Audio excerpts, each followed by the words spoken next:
네, 할렐루야. 안녕하세요. 저는 문장원 선교사입니다.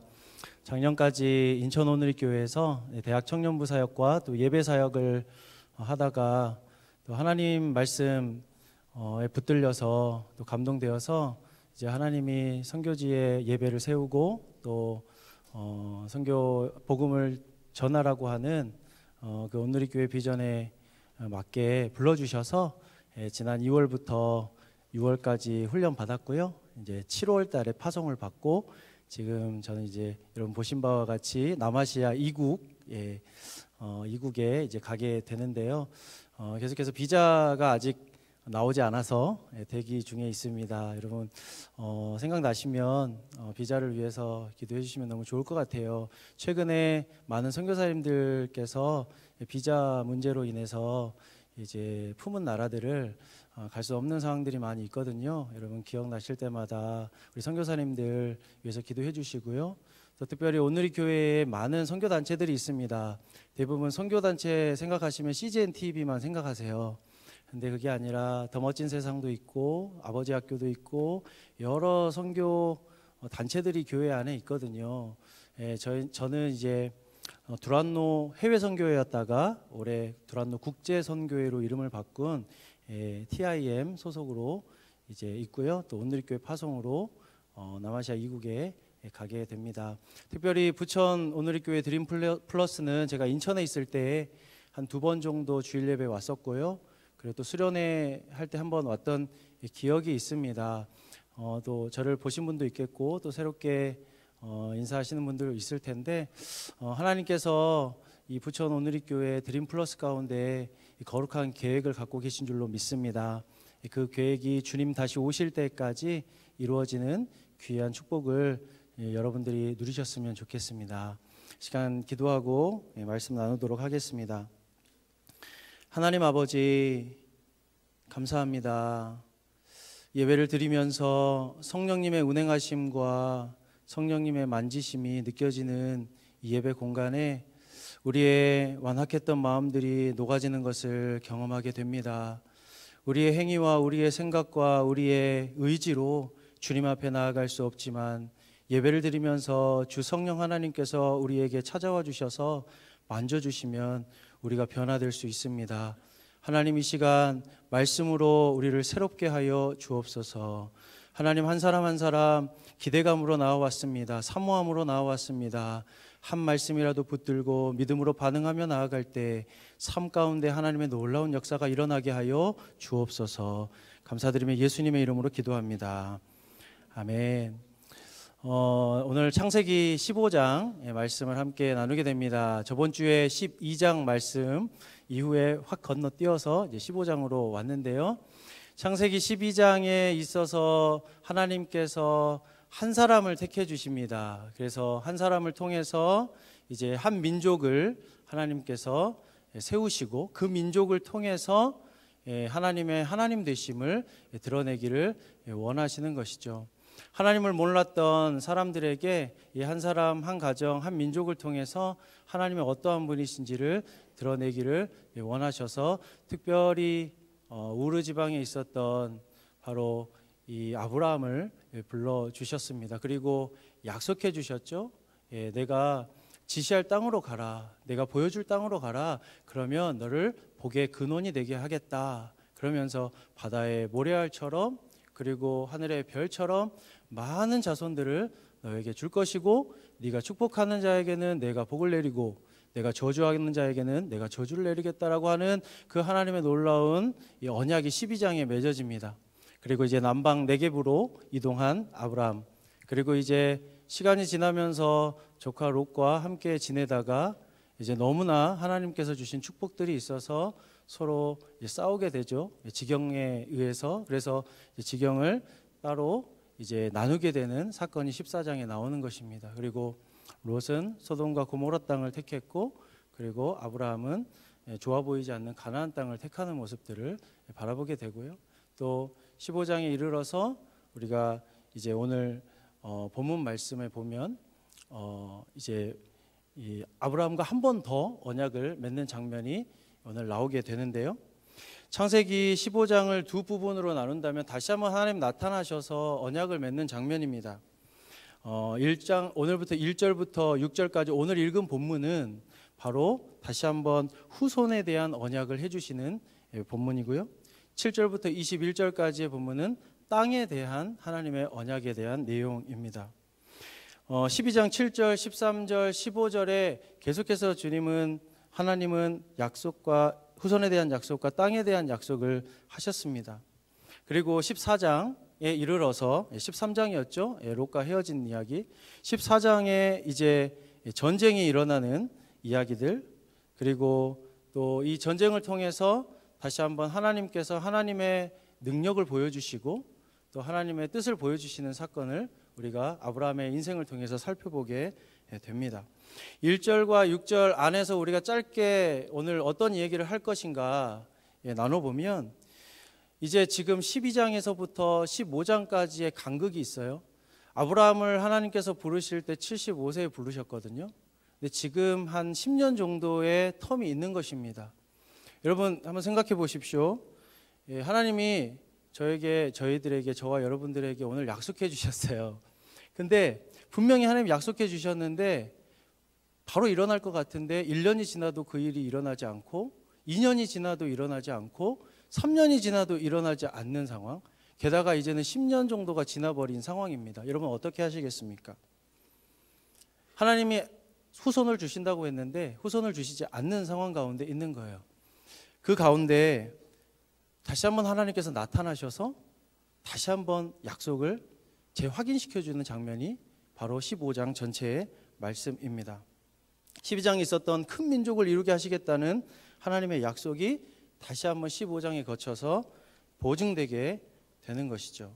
사실 이 언약은 물론 100살 때에 아브라함이 이삭을 낳는, 후손을 낳는 약속이 성취가 되지만 이 바다의 모래알과 그리고 하늘의 이 별과 같은 많은 후손이 있겠다라고 하는 것은 수세기 후에 이 완성된 하나님의 약속이었습니다. 여러분 1절 한번 같이 읽어볼까요? 1절 시작. 그 후 여호와의 말씀이 환상 가운데 아브라함에게 임했습니다. 아브라함아 두려워하지 마라. 나는 내 방편이 내가 받게 될 상이 아주 클 것이다. 여러분 그 후라고 있는데 한번 동그라미 쳐보시면 좋을 것 같아요. 그 후는 무엇을 의미하냐면 14장의 내용을 이어서라고 하는 의미입니다. 아브라함의 새로운 전환점이죠. 10년이 지났습니다. 하나님의 언약이 선포된 12장에서부터 오늘 읽은 15장은 10년이 지난 시간이에요.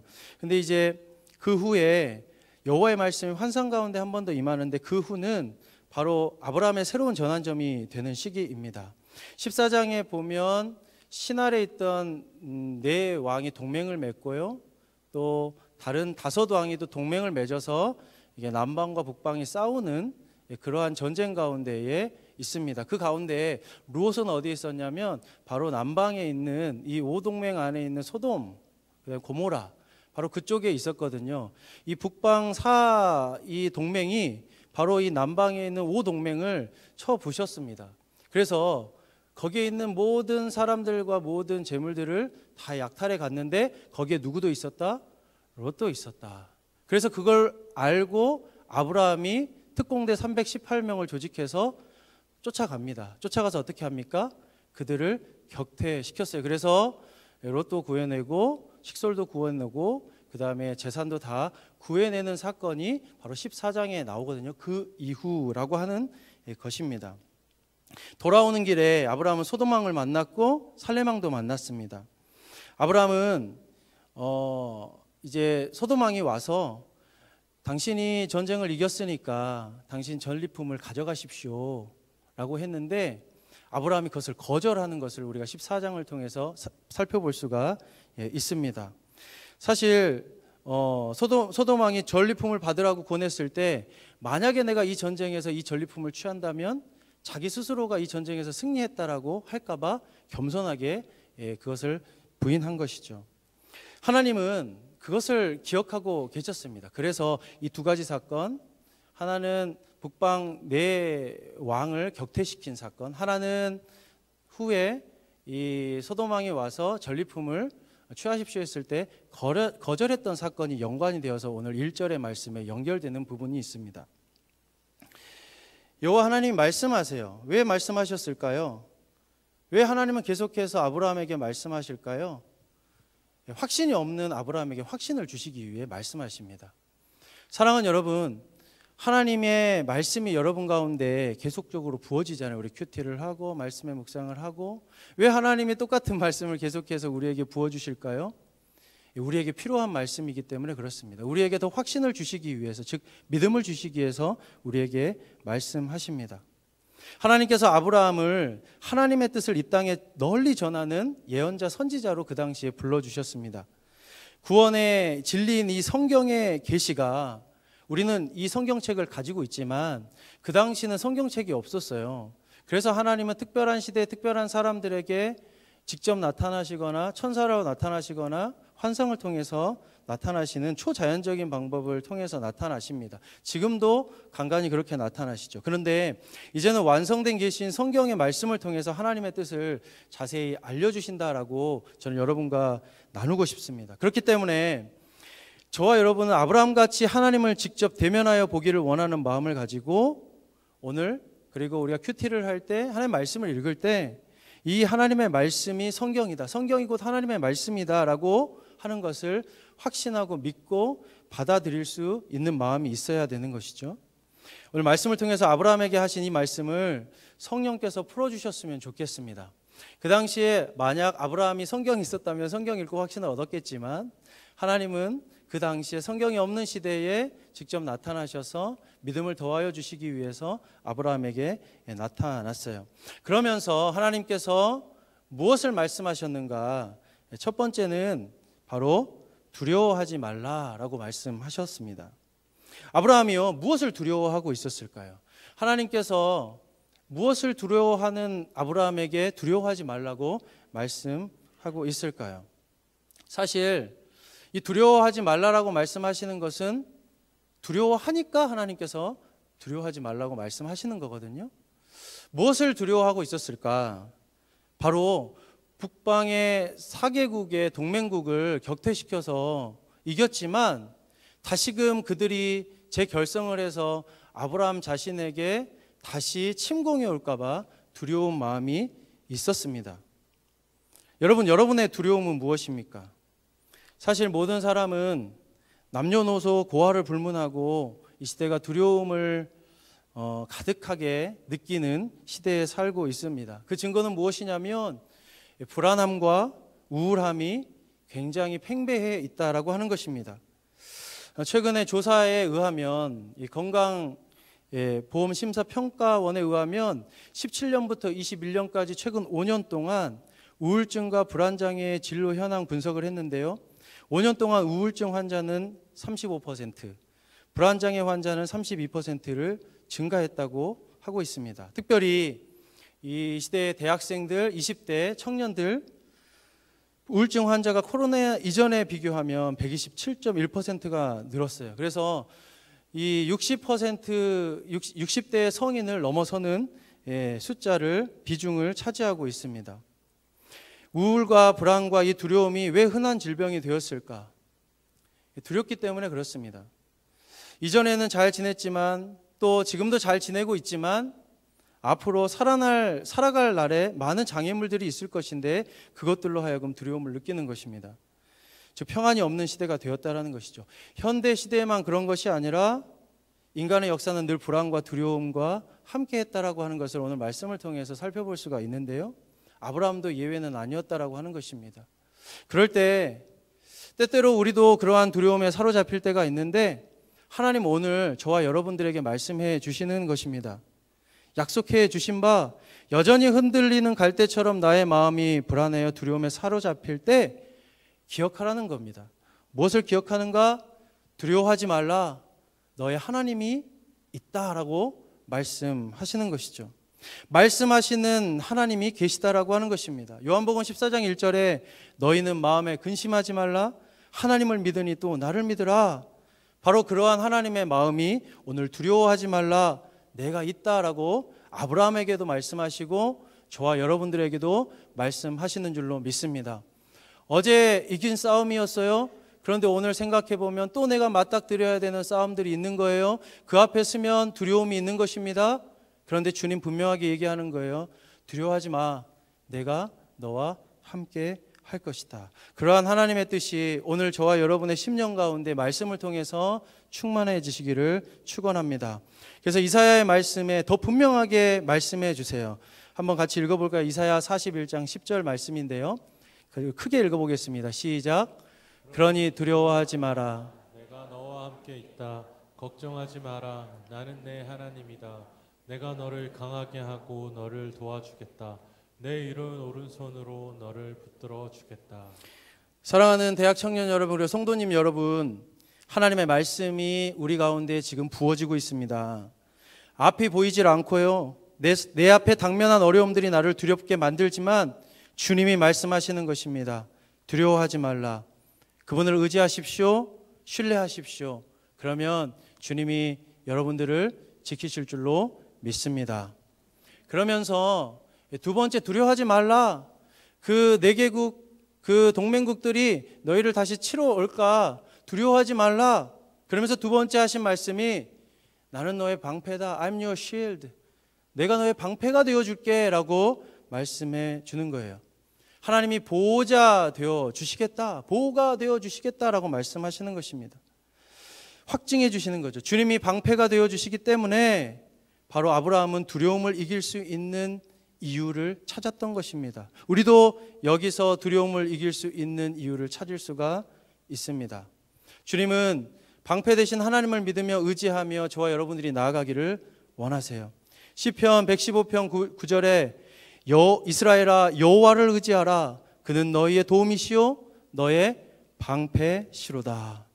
이 방패는요, 우리가 알고 있는 마블 코믹스의 캡틴 아메리카가 들고 있는 그 동그란 작은 방패 한 부분을 막는 방패가 아니라 전신을 다 막을 수 있는 방패입니다. 주님은 아브라함에게 말씀하시는 것입니다. 내가 너를 보호하겠다. 어떤 공격이나 어떤 어려움이 있더라도 보호하겠다라고 하는 것입니다. 군대가 쳐들어와도 보호할 것이다 라고 말씀하시는 것입니다. 여러분, 이렇게 아브라함에게 말씀하셨다면 이 말씀을 믿음으로 받아들이는 사람들은 하나님의 보호를 받게 될 줄로 믿습니다. 저와 여러분이 그 도움 되시고 또한 보호 되시는 방패 되시는 하나님을 신뢰하며 나아갈 수 있기를 주님의 이름으로 축원합니다. 그러면서 세 번째는 나는 너의 지극히 큰 상급이다 라고 말씀하세요. 너의 상급이 지극히 클 것이다. 자, 그 후에 이어서 계속 첫 번째 두려워하지 말라, 그리고 내가 방패가 되겠다라고 하는 것은 바로 전쟁 가운데에 전쟁의 침공을 받을 수 있는 상황 가운데 주셨던 말씀이라면, 두 번째에 바로 이 나는 너의 큰 상급이 될 것이다 라고 하는 것은 그가 취할 수 있는 전리품이 있었지만 그가 그 자신을 자랑하는 것이 아니라 하나님께서 하셨다라고 하는 그 증거 가운데 하나님을 인정해 주셨을 때 하나님이 주시는 축복의 말씀이었습니다. 이 지극히 클 것이다라고 하는 것은 점진적인 증가를 이야기하고 있습니다. 대단히 무수히 많은, 점점 커지는 상태. 상급은 사실 정당한 보수를 의미하고 있습니다. 아브라함이 소돔왕의 제의를 거부하는 것과 연관해서 하나님께서 말씀하셔요. 즉 전쟁의 승리에 대한 보상으로 취할 수 있는 전리품을 거부하고 나는 하나님께서 하셨기 때문에 이것은 하나님께서 인정해 주시는 대로 나는 받겠다라고 했던 아브라함의 믿음의 고백이죠. 하나님께서는 그 모습을 보시고 내가 정당하게 보상해 주겠다라고 이 말씀을 해 주시는 것입니다. 우리 주님의 마음이 여기서 드러나는 것이죠. 나타나는 것입니다. 우리 주님은 그 사랑하는 자들이 행하는 모든 선한 수고를 기억해 주시는 분임을 믿습니다. 뿐만 아니라 아주 미천한 일을 주님의 이름으로 했을지라도 하나님은 기억하시고 하나님은 선대하심을 우리는 알 수가 있습니다. 저는 개인적으로 여지껏 그것을 경험하며 살아왔습니다. 나는 아무 일도 하지 않았는데 그럼에도 불구하고 하나님의 은혜 가운데 주시는 축복, 그리고 은혜, 작은 일을 통해서 큰 일을 했다고 여겨주시는 하나님, 이것이 주님의 지극히 큰 상급이 되시는 하나님이 저와 여러분들에게 보여주는 모습인 줄로 믿습니다. 그러니 여러분 삶을 살아가면서 여러분이 했다고 여러분의 영광을 여러분이 취하지 않기를 바랍니다. 하나님께 모든 영광을 올려드릴 때 하나님께서는 분명히 약속의 말씀처럼 지극히 큰 상급이 되어줄 것이다 라고 말씀하시는 하나님의 축복이 여러분 가운데 있을 줄로 믿습니다. 이게 하나님께서 계속해서 이 흔들리고 두려워하는 마음 가운데 주시는 말씀이었어요. 그런데 사람의 마음이 참 그런 게 내가 진정으로 원하는 것을 해주셔야 그게 위안이 되는데, 이 아브라함은 하나님 앞에 이 약속의 말씀을 들었음에도 불구하고 하나님 감사합니다라고 하지 않고 그 다음 2절부터 3절까지 이러한 말을 하고 있습니다. 2절 3절 한번 같이 읽어보겠습니다. 시작. 그러자 아브라함이 말했습니다. 여호와 하나님이여 제게 무엇을 주시겠습니까? 제가 자식이 없으니 제 재산의 상속자는 다메섹 사람 엘리에셀이 될 것입니다. 아브라함이 다시 말했습니다. 주께서 제게 자식을 주지 않으셨으니 제 집에서 난 하인이 저의 상속자가 될 것입니다. 유진 피터슨이 쓴 메시지 성경을 한 번 더 읽으면 의미가 좀 더 분명해질 것 같은데요. 한 번 더 읽어보도록 하겠습니다. 아브라함이 말했다. 하나님, 제게는 자식이 없어 다마스쿠스 사람 엘리에셀이 모든 것을 물려받을 텐데 주께서 주시는 선물이 무슨 소용이 있겠습니까? 아브라함이 계속해서 말했다. 보십시오, 주께서 제게 자식을 주지 않으셨으니 이제 제 집의 종이 모든 것을 상속받을 것입니다. 아멘. 여러분 너무 얌전하게 읽으셨어요. 이거는 굉장히 하나님 앞에 원망하면서 막 항변하면서 읽어야 되는 거예요. 주님, 제게는 자식이 없어서 다마스쿠스 사람 엘리에셀의 모든 것을 물려받을 텐데 주께서 주시는 이 상급이 뭔 소용이 있습니까? 너무 약했습니까? 여러분, 우리 막 짜증 내잖아요. 막 내가 원치 않는 것을 내가 원하는 것을 받아야 되는데 내가 원치 않는 것을 받을 때, 특별히 하나님께 우리가 그럴 때 얼마나 많습니까? 아브라함도 그런 상황인 것이죠. 침묵 가운데 들었던 아브라함이 하나님의 말씀에 대꾸하는 거예요. 아브라함의 질문은 이것입니다. 왜 저는 자식을 주시지 않습니까? 무엇을 주시렵니까? 자식이 없는데 물질적인 상급이나 어떠한 지극히 큰 상이 무슨 상관이 있겠습니까? 그러니 저는 마음을 정했습니다. 어떻게 정했냐면요, 저는 제 종인 다마섹 사람 엘리에셀을 상속자로 삼아버리겠습니다. 아브라함이 부름받을 75세였고 15장은 85세라고 말씀드렸습니다. 10년이 지났습니다. 하나님의 은혜가요, 그의 삶 가운데 부어지고 있다라고 하는 것을 우리는 알고 있어요. 이미 318명이나 있었고 이미 그 당시에 많은 거부가 되어가고 있는 아브라함이었어요.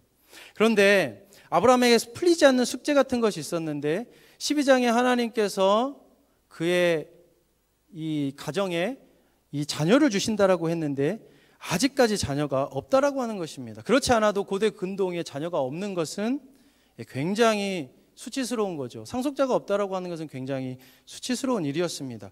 저주받은 가정이다라고 할 정도로 굉장히 비참한 상황이었습니다. 늙어서 자녀가 없었지만 주의 말씀은 이 땅을 내 자손에게 주리라 하셨던 이 약속이 점점 현실과 멀어진다고 생각하니 낙심이 되니까 하나님께 그러지 않아야 된다고 하는 건 알고 있지만 하나님께 그렇게 항변하고 있는 것입니다. 사람이요, 아무리 하나님을 신실하게 믿었다 할지라도 낙심이 들어오기 시작하면 아무리 하나님의 큰 은혜를 경험했지만 원망의 마음을 품는 것이 인간인 것 같습니다. 아브라함을 보니까 그래요. 그 위에 따르는 것은 자기 자신이 자기의 인생의 주인이 되어 인간적인 선택을 하고 만다라고 하는 것이 바로 이 구절에서 나올 수 있는 의미인 것이죠. 참 참 공교로운 게요, 이 엘리에셀이라고 하는 것은 하나님은 도움이시다 라고 하는 의미를 갖고 있습니다. 아예 작정을 한 것 같아요. 그럴듯하게 자기가 원하는 방식으로 하나님의 그 뜻과 하나님의 이름을 딱 거기에 덮어가지고 하나님은 나의 도움이시다, 이제 엘리에셀이 나의 상속자입니다. 하나님의 약속은 무엇이었습니까? 너를 통해서 후손이 나올 것이다. 비록 엘리에셀은 종이었지만 아브라함의 가족처럼 여김받았고 아브라함의 신뢰를 받은 사람이었고, 물론 그럴만한 사람이지만 하나님의 말씀과는 거리가 있는 상황이 되는 것이죠. 분명히 해야 할 것은 하나님의 약속을 받았지만 여전히 믿지 못하고 다른 대안을 세우는 아브라함의 모습이 매우 인간적이라고 하는 것입니다. 그 모습에 너무 실망하거나 솔직히 손가락질하지 마십시오. 이런 아브라함의 모습이 저의 모습이요, 또 여러분들의 모습 아니겠습니까? 말씀을 통해 주신 하나님의 약속을 듣고도 머리로 인정하고 이해하지만 막상 마음에서는 시간의 지남에 따라서 뿌리를 내리지 못하는, 그리고 그 말씀에 확신을 갖기 쉽지 않은 것입니다. 그럼 어떻게 해야 한단 말입니까? 믿지 못했으니 이제 반성하고 믿어야 한다고 성경은 우리에게 종교 윤리적 회심을 가르치는 것이 아닙니다. 오히려 하나님은 이 믿음 없을 때에, 믿지 못할 때에 바로 연약함을 아시기 때문에 믿음에 믿음을 더하여 주시려고 한 번 더 나타나시는 거예요. 한 번 더 말씀해 주시고 약속을 붙들도록 도와주시는 것을 오늘 발견하게 됩니다. 이것을 우리는 그의 은혜로 백성들에게 계시하시는 하나님이라고 생각해요.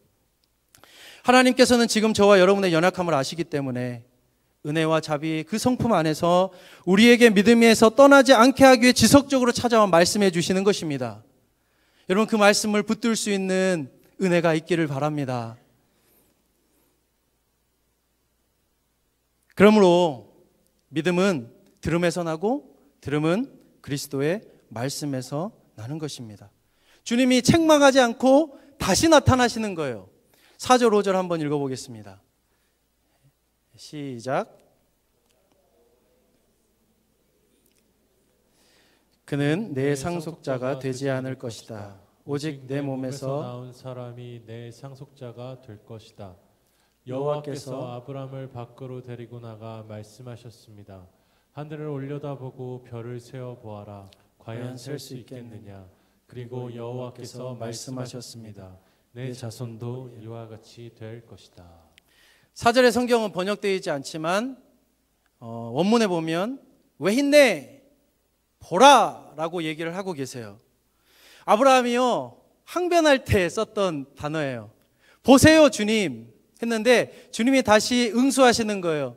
봐라 아브라함.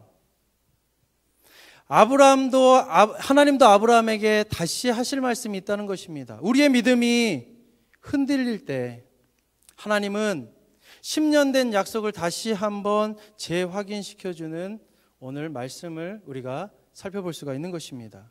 사람은 변했지만 하나님은 변함이 없으세요. 사람은 불성실하지만 하나님은 성실하십니다.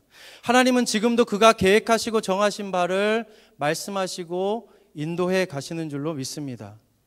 하나님 이러이러하잖아요 라고 했을 때 아무개야 좀 보렴, 내가 다시 말해줄게. 얼마나 친절하고 얼마나 자비로운 하나님이십니까? 여러분, 하나님을 오해하지 않기를 바랍니다. 하나님은 사랑과 자비의 하나님이시거든요. 엘리에셀이 상속자가 되지 않을 것이라고 말씀하시고 다시 한번 오직 아브라함 자신의 몸에서 나온 사람이 상속자가 된다고 약속을 상기시켜 주십니다. 아브라함 벌써 85세 된 노인입니다. 불가능한 상황 속에서 하나님은 아주 강하고 아주 분명하게 말씀하세요. 그래서 우리는 기억해야 합니다. 하나님은요, 우리에게 애매모호하게 말씀하시는 분이 아니에요.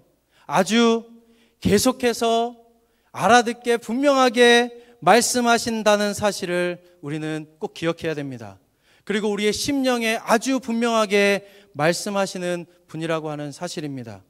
그뿐 아니라요, 하나님이 그를 집 밖으로 데려가서 밤하늘의 별을 쫙 보여주시는 거예요. 여기에 별을 셀 수 없는 것처럼 아브라함의 후손도 셀 수 없을 만큼 많아질 것이라고 하는 것을 시청과 교제를 통해서 증거를 보여주시는 것입니다. 여러분, 하나님은요, 말씀만 하시는 것이 아니에요. 표적을 보여주시고 사인을 보여주셔서 하나님의 계획을 우리와 함께 이루어가기를 원하시는 분이심을 믿습니다. 왜 우리가 보지 못할까요? 왜 우리가 느끼지 못할까요? 왜 우리가 경험하지 못할까요? 우리의 마음이 어쩌면 이성은 인정하고 생각은 인정하지만 마음은 혹시 의심하고 있지는 않은가요? 하나님은요, 아브라함이 복의 근원이 되게 하셔서 많은 족속이 주께 돌아오도록 하기 위해 그를 선택하셨습니다. 하나님은 아브라함의 혈통을 이어받은 그 사람만이 후사가 될 것을 약속하셨습니다. 이 약속은 매우 위대한 하나님의 계획을 품고 있어요, 여러분. 이 약속은요, 아브라함의 후손 이삭, 야곱 등등을 비롯하여 나중에 그 태를 통해서 하나님이 약속하신 인류의 구원자 예수 그리스도께서도 태어나도록 되어 있는 장엄한 우주적 구원 역사를 향한 약속이기 때문입니다. 구약은요, 간헐적이고 특별한 사람에게 예언과 환상이 임하여 다 알지 못했지만, 이제는 우리는 이 66권의 성경을 통해서 여러분이 성실하게 이 책을 읽고 하나님의 말씀을 묵상하기만 한다면 이 우주적 장엄한 하나님의 계획을 알 수 있는 지혜의 계시가 우리 가운데 있다라고 하는 것입니다. 이제 하나님의 말씀이 이 성경을 통해서 그 하나님의 광대한 우주적 계획을 우리에게 말씀하고 있는 거예요.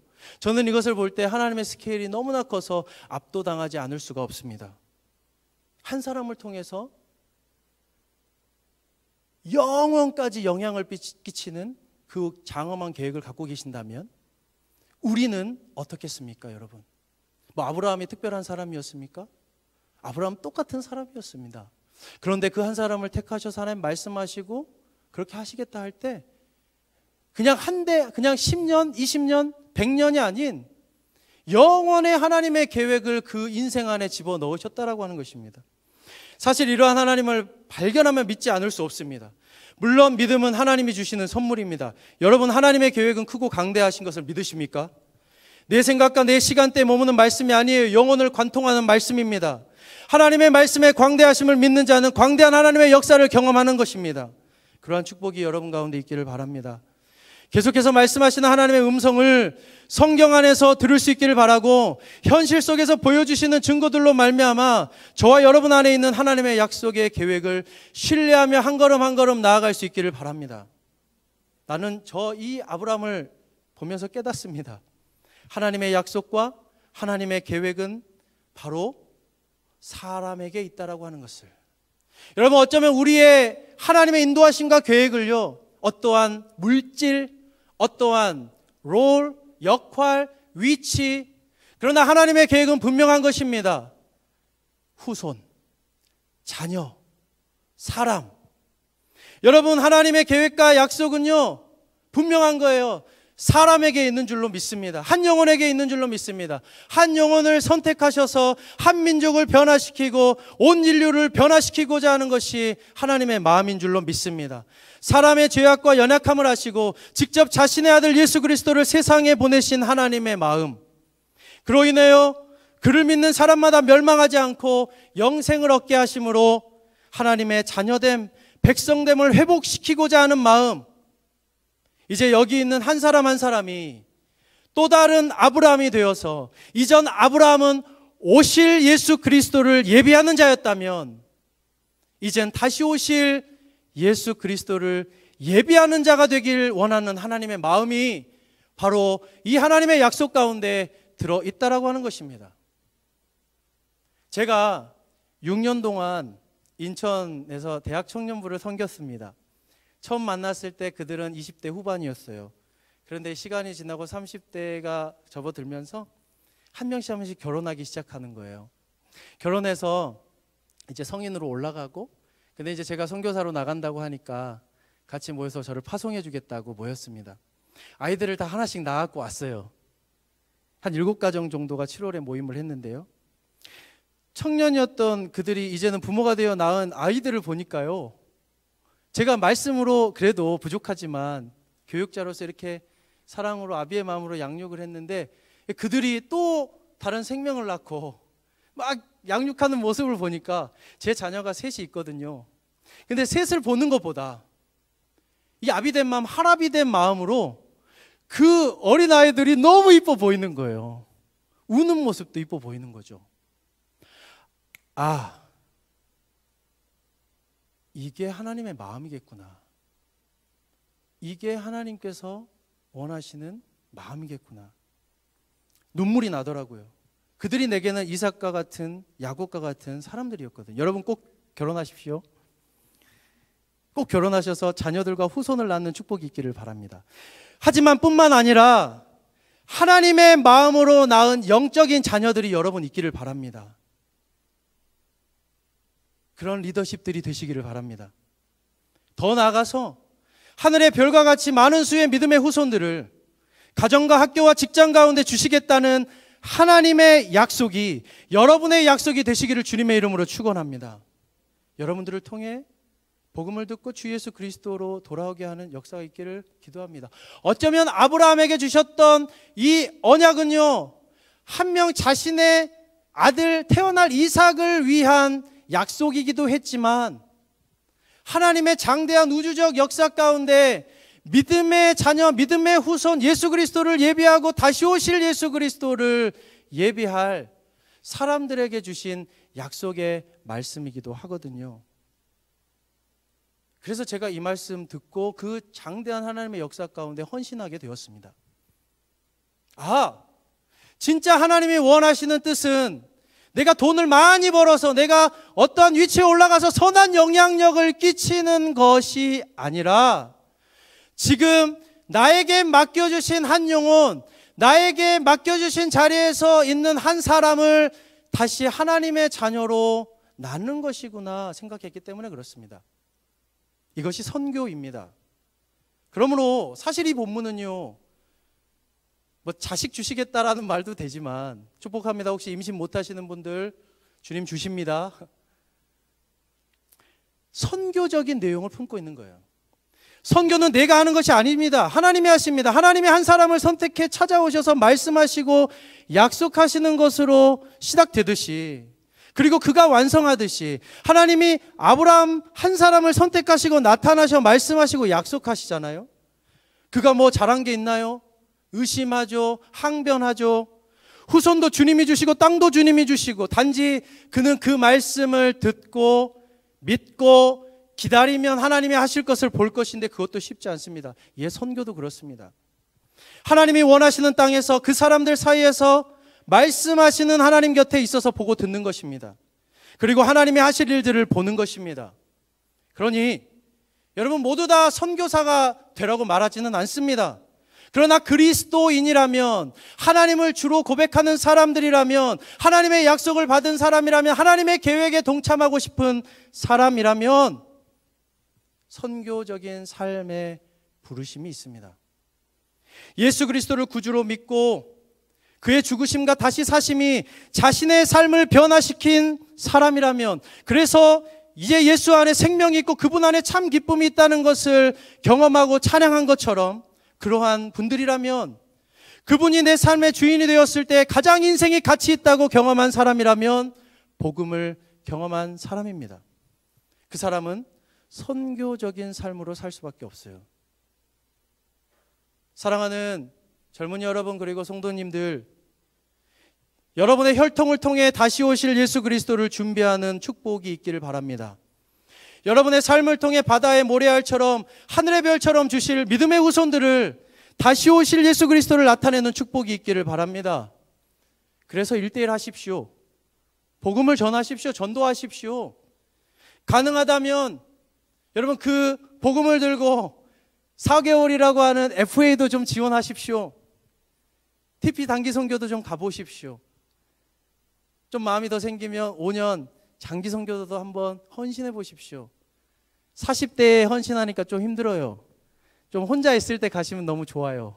물론 결혼해도 너무 좋지만, 그러면요, 여러분이 얼마나 이 시대, 이 세상 가운데 너무 좁은 세상을 살았다, 하나님을 믿었는데 너무 스케일 작게 살았다, 스케일이 정말로 우주적인 그 하나님을 경험하게 될 겁니다. 특별히 여러분들을 아빠, 엄마라고 부르는 영혼들이 전 세계에서 달려든다면 여러분 얼마나 기쁘시겠어요. 사람이 가장 보람을 느끼는 순간은, 가장 기쁨을 느끼는 순간은 언제인지 아십니까? 사람 변화됐을 때, 내가 어떤 사람의 인생에 개입해서 그 사람에게 영향력을 줬을 때. 근데 세상 사람들도 그것을 경험하는데 복음을 갖고 있잖아요. 우리는 생명을 갖고 있잖아요. 진리를 갖고 있잖아요. 그것을 가지고 사람들에게 나아갔을 때 죽은 사람이 살림받고, 병든 사람이 고침을 받고, 두려워하는 사람이 용기를 얻는다면 그보다도 가치 있는 일이 무엇이겠습니까? 그러니 주객종도 하지 마십시오. 여러분, 돈을 버는 것은 선교하기 위함입니다. 전도하기 위함입니다. 양육하기 위함입니다. 여러분이 있는 그 자리는 더 나은 자리를 가기 위함이 아니요, 그 자리에서 많은 사람들, 하나님이 붙여주신 사람들에게 복음을 전하라고 하는 자리입니다. 하나님을 가까이 만나는 은혜가 커요. 제가 바로 그런 은혜를 누렸어요. 그러면 여러분들께도 권면해 드리고 싶습니다. 여러분, 하나님의 약속 안에, 하나님의 계획 안에 들어올 수 있는 축복이 있기를 바랍니다. 마지막 6절입니다. 6절 같이 읽겠습니다. 시작. 아브라함이 여호와를 믿었습니다. 그래서 여호와께서 아브라함의 그런 믿음 때문에 그를 의롭게 여기셨습니다. 이 구절이 핵심 구절입니다. 이 구절이 핵심 구절이에요. 신약에서 계속해서 4번이나 나오는데요. 야고보서 2장 23절 한번 같이 읽어볼까요? 야고보서 2장 23절. 시작. 그래서 아브라함이 하나님을 믿으니 이것이 그에게 의로 여겨졌다라고 한 성경이 이루어졌고 그는 하나님의 친구라고 불렸습니다. 아멘. 한 번 더 메시지 성경 읽겠습니다. 15장 6절 한 번 더 읽어보겠습니다. 시작. 아브라함이 믿었다. 하나님을 믿었다. 하나님께서는 그가 하나님과 바른 관계를 맺었다고 선언해 주셨다. 아멘. 여러분, 아브라함이요 좀 흔들렸어요. 근데 하나님의 그 장대한 스케일 안에서 하나님께 다시 한번 확증해 주시는 순간 그가 의지적으로 막 믿어야지, 막 나의 의지적으로 막 나의 행위로 믿어야지가 아니라 하나님의 스케일을 봤기 때문에 그는 하나님의 그 존재 앞에, 현존 앞에 엎드릴 수밖에 없고 믿을 수밖에 없었어요. 아브라함이 믿었다라고 하는 것을 노력해서 믿은 게 아니에요. 하나님이 선물같이 그에게 믿음을 주셔버려갖고 믿어지게 하신 것입니다. 참 신기한 건요, 여러분, 하나님 관계를 올바로 맺고 싶습니까? 기도 많이 한다고 중요한 거 아니에요. 말씀 많이 읽는 거 중요한 거 아니에요. 새벽 기도 많이 나오는 거 중요한 거 아니에요. 종교적인 어떠한 습관과 어떠한 나의 의지적인 결단이 아닌 것입니다. 하나님과의 올바른 관계는 어디서부터 기인하냐면 하나님으로부터 기인하는 것입니다. 하나님의 현존 앞에 그분의 위엄과 그분의 영광과 그분의 존귀와 그분의 놀라운 스케일 앞에 서면요, 우리는 그 믿음을 가질 수밖에 없어요. 이게 은혜라고 하는 것입니다. 여러분, 예배 가운데 우리는 무엇을 경험해야 되는가? 다시 한번 믿음 없음에 나에게 믿음을 주시는 하나님의 그 임재 앞에 우리는 반응해야 된다라고 하는 것입니다. 혹시나 또 그런 마음을 가지신 분들이 있어요. 하나님과 올바른 관계를 맺기 위해 다시 처음부터 레벨 1부터 우리 롤플레잉 게임 하듯이, 리니지 하듯이 레벨 1에서부터 다시 시작해야 되는 것처럼, 아닙니다. 우리가 어떤 레벨에 있든 상관없이, 어떤 상황에 상관없이 주의 이름을 부르면서, 예수 그리스도의 이름을 부르면서 그분의 은혜를 구하며 나아갈 때 그 은혜가 내 마음을 녹여주시면서 나에게 믿음이 생기는 거예요. 아브라함은 참으로 예배 가운데 하나님을 경험한 것입니다. 아브라함이 하나님께서 인정해서요, 이제는 그가 믿음으로 말미암아 바른 관계를 맺었다. 사랑하는 여러분, 이것을 어떻게 우리가 적용할 수 있을까요? 여러분, 더 이상 말씀을 문자적으로 그리고 정죄하는 마음으로 적용하지 않기를 바랍니다. 하나님의 말씀은요, 우리를 정죄하거나 우리를 더 힘들게 만들기 위해 말씀하시는 것이 아니에요. 우리에게 약속의 믿음을 주시기 위해서 우리에게 말씀하시는 거예요. 그 말씀이 우리는 기도할 때 성령 하나님 감동해 주셔서 주의 은혜의 말씀으로, 문자적이 아니라 하나님의 말씀으로 내가 들을 수 있도록, 약속의 말씀으로 들을 수 있도록 주님 도와주세요 라고 기도해야겠죠.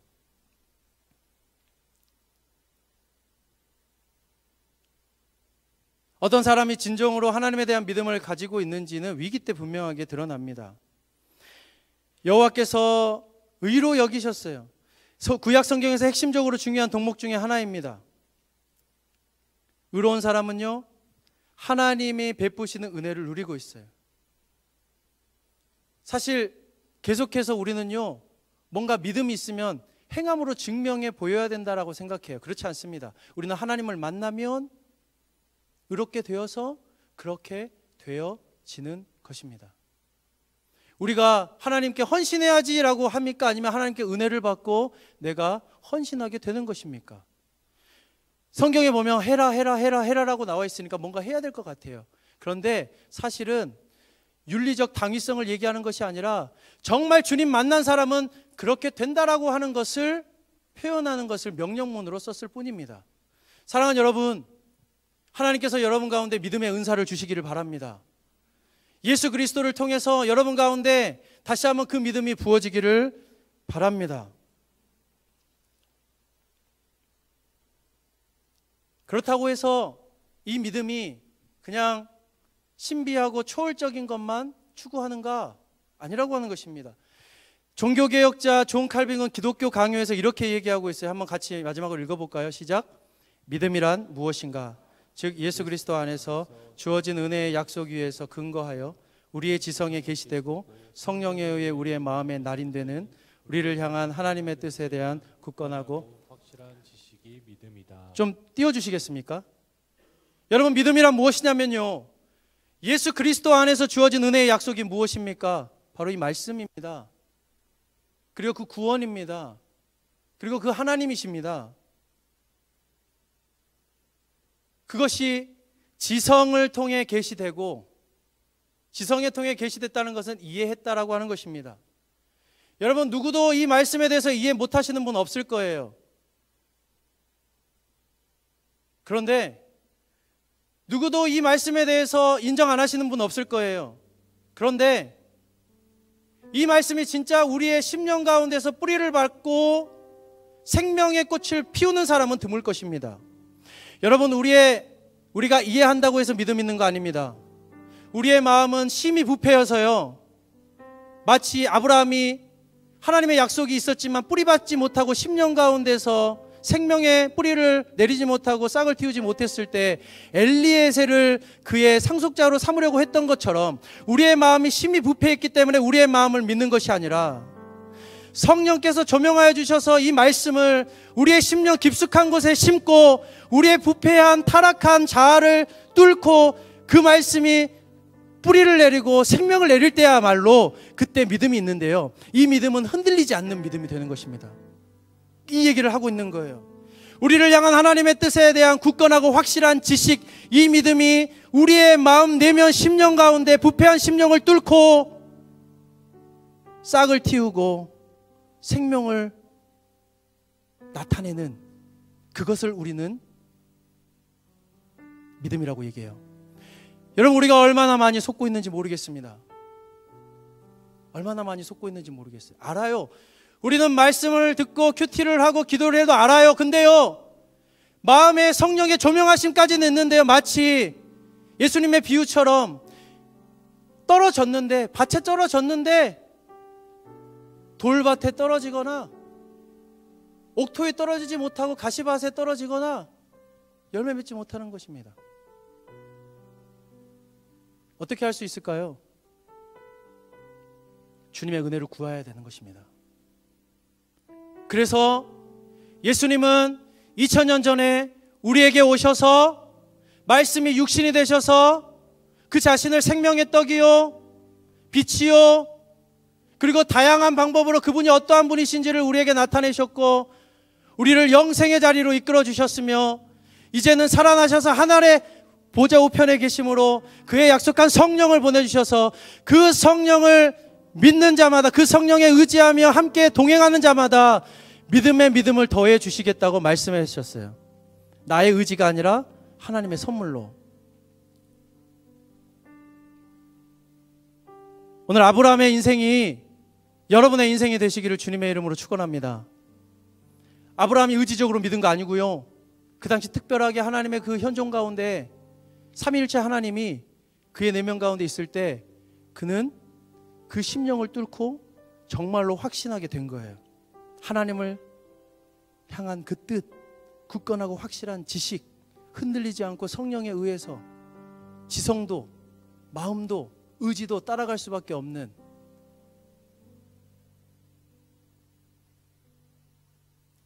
그런 사람은 흔들리지 않습니다. 그런 사람은 결국에 생명이 있기 때문에 또 다른 생명을 낳게 되는 것입니다. 여러분, 그러한 인생이 되도록 하나님께서 부르신 줄로 믿습니다. 곰곰이 생각해 보니까 너무 믿음이 제가 없는 거예요. 비자가 안 나오니까 너무 마음이 어렵고, 생각보다 되는 게 없으니까 너무 마음이 어려운데, 아브라함과 같은 마음이 저의 마음인 거예요. 하나님께 헌신했다고 했지만, 어제 믿음이 있는 것 같았지만 또 오늘 보니까 믿음이 없어요. 참 감사한 것은 우리가 죽는 날까지 이 믿음을 배워갈 수 있도록 하나님께서 허락하셨다라고 하는 것입니다. 여러분, 괜찮습니다. 낙심하지 마십시오. 포기하지 마십시오. 우리에게 생명이 붙어있는 한 하나님께서 계속해서 성령을 부어주실 것입니다. 여러분이 다시 한번 주의 얼굴을 구하고 주의 믿음을 허락하여 주시옵소서 말씀할 때, 하나님께 올려드릴 때 하나님께서 성령의 감동을 주셔서 여러분 가운데 밑도 끝도 없는 생명의 믿음을 허락해 주실 거예요. 그 믿음으로 사는 거예요. 옆 사람에게 선포하겠습니다. 믿음으로 사십시오. 두려워하지 마십시오. 하나님이 방패가 되실 것입니다. 하나님이 큰 상급이 되실 것입니다. 그렇게 나아가는 저와 여러분이 되시기를 주님의 이름으로 축원합니다. 이 시간 함께 우리 찬양하면서 다시금 우리 안에 예수 그리스도 성령 하나님이 주시는 그 믿음, 흔들리지 않는 믿음, 사람을 향한 믿음, 선교하는 마음, 나를 보호하시는 하나님의 마음, 나의 계획 다시 한번 하나님 앞에 결단하며 나아가기를 원합니다.